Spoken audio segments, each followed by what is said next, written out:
शक्तिशाली गौड़ वंग के नवाबों को भी युद्ध में परास्त कर दिया और उनसे प्राप्त सारा धन अपने कब्जे में लेकर सूर्य मंदिर के निर्माण कार्य में लगा दिया। 1200 कारीगरों के अथक प्रयास से 12 साल बाद विशाल और भव्य सूर्य मंदिर बनकर तैयार हुआ। उस समय के लोगों में वास्तु शास्त्र, ज्योतिष शास्त्र और खगोल शास्त्र का जो ज्ञान था, उसे देखकर आज के बड़े बड़े वैज्ञानिक भी आश्चर्यचकित रह जाते हैं।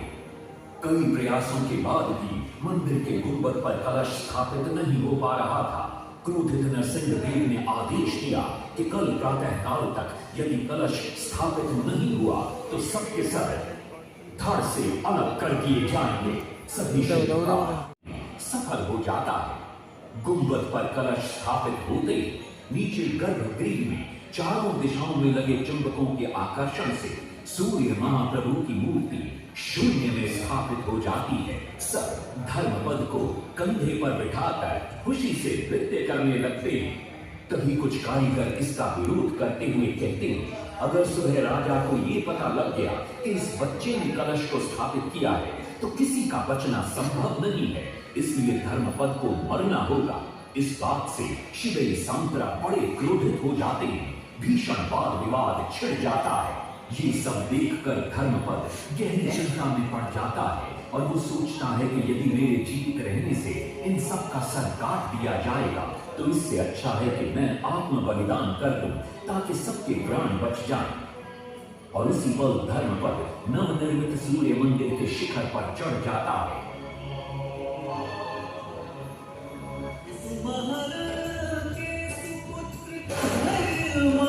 कलश बिठा के त्याग दिए निज प्राण, शिल्पियों का मान बढ़ाया।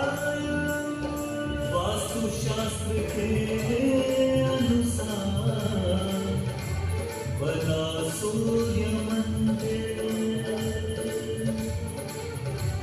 सूर्य उत्तरायण हो या दक्षिणा,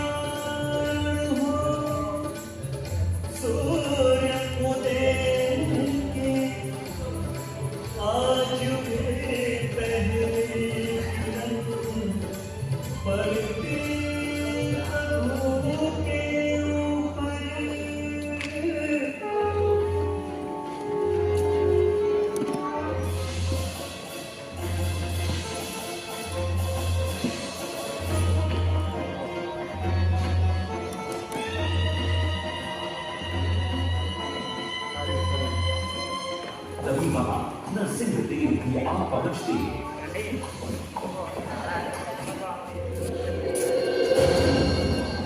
और सूर्य महाप्रभु को शून्य में स्थापित देख वे भी आनंद से भर जाते और शिवेरी सांतरा की पूरी पूरी प्रशंसा करते।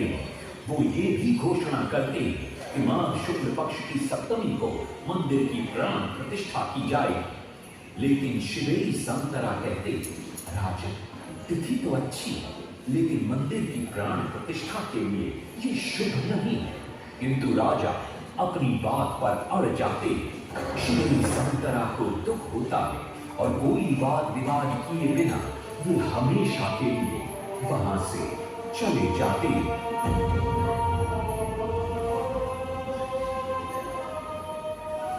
पूर्व निर्धारित तिथि पर मंदिर की प्राण प्रतिष्ठा संपन्न होती है।